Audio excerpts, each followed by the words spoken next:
I see every day, or at least every week, how people are wasting time and energy on others, stakeholders, who don't have neither interest nor impact in the project. And because of this, they don't have any time and energy for people who actually make the difference. Today, we will change it. Hi everyone and welcome back to Psychology in Business. This is Victoria. I empower business leaders to transform mindsets and behaviors to achieve their goals. And today we are diving into a crucial topic for any leader, project manager, or entrepreneur: stakeholder management. Because there is the truth. You don't deliver the project. People do. And unless you know how to manage those people, your success is at risk. A stakeholder is an individual or a group of individuals with an interest, often financial, in the success of some venture. The primary stakeholders in a corporation include its investors, employees, customers, and suppliers. And if in broad scale, we can even include your competitors and government into the matrix and say, okay, they are also interested or influenced and so on. But in our daily reality, most probably we are not working with government directly, if this is not your business. But inside, you have your daily routine environment with your management, with your team, with your other teams involved. What I mean, we have to classify those people and understand how exactly we work with them.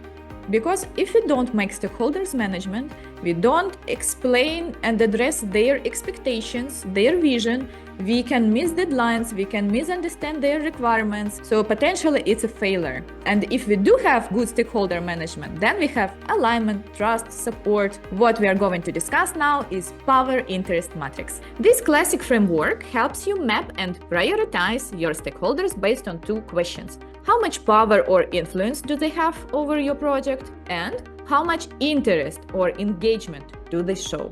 And this gives us 4 quadrants. High power and high interest. Manage them closely.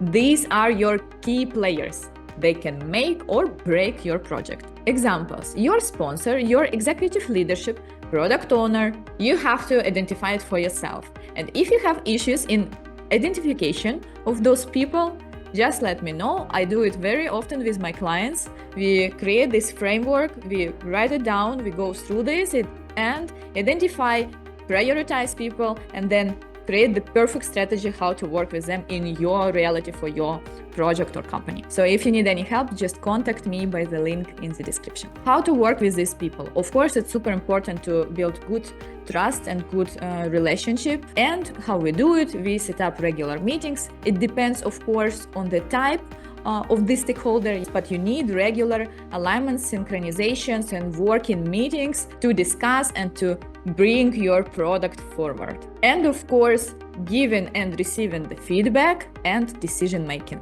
This is the place and people to make decisions, to inform them about decisions, or to ask support. So mutual, both sides, open communication is super important. Establish all the tools for that. They are your alias. Treat them as VIP. High power, low interest. Keep them satisfied. These are powerful people who could become blockers if ignored. Examples: legal, risk and compliance, board members not directly involved. Strategy here would be to not overwhelm them and to give them concise strategic updates. Basically, it's not important to have regular daily calls or something. From time to time, you can have an exchange for sure. But what is important is to send them updates. So, for example, it could be weekly emails or Confluence page or any other type of written communication, or maybe video communication, but most probably it will be a written one. So don't forget to update them with strategic important information, but just don't overwhelm them with your low-level details of the project. Low power, high interest. Keep them informed. These are actually your champions, the users, team members. They care deeply about the outcome of the project or your product, but may not have decision-making power. Strategy with them is to be transparent with those people who are cheering you up, and who are working there, and to collect as much feedback as possible. With team members, we of course work on daily basis very closely, and there we have all our one-on-one meetings. By the way, you can watch a special video about that. And also we of course acknowledge their input into the work or into the feedback if it's our users, and so on.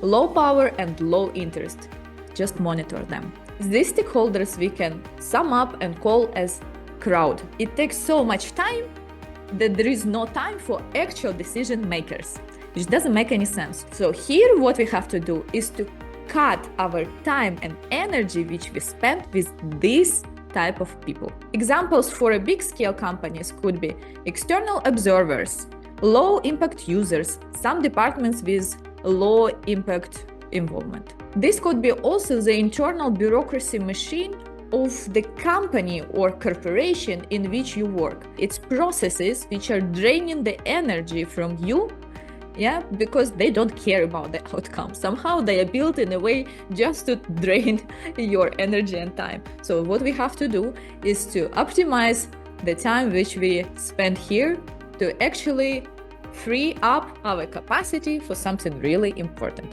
And yes, people can move across those quadrants over time, especially with the transformation or any change you implement. So once again, high-level explanation. We have stakeholders, and everyone who you know, take your org chart and map into this matrix. And if you have any challenges identifying to where your specific person belongs, let me know. We will work together. We will identify where this person belongs and then create the strategy, how exactly you will be collaborating, how often your meetings should be, or updates, or where exactly you can gain more time. So save that time for something more important. And of course, over time, because people can change, over time, we have to update this matrix. So from time to time, open it, save it as a document somewhere where you keep your secret documents. Then open it from time to time and check and update. And if needed, reschedule or cancel some meetings or organize an email instead of meeting. You know that joke that this meeting could be just an email. So maybe it's time to actually do it. Cancel a meeting and just send a regular email instead. Everyone will be happy about that. To sum up, we are actually not managing stakeholders. We are building a relationship between us.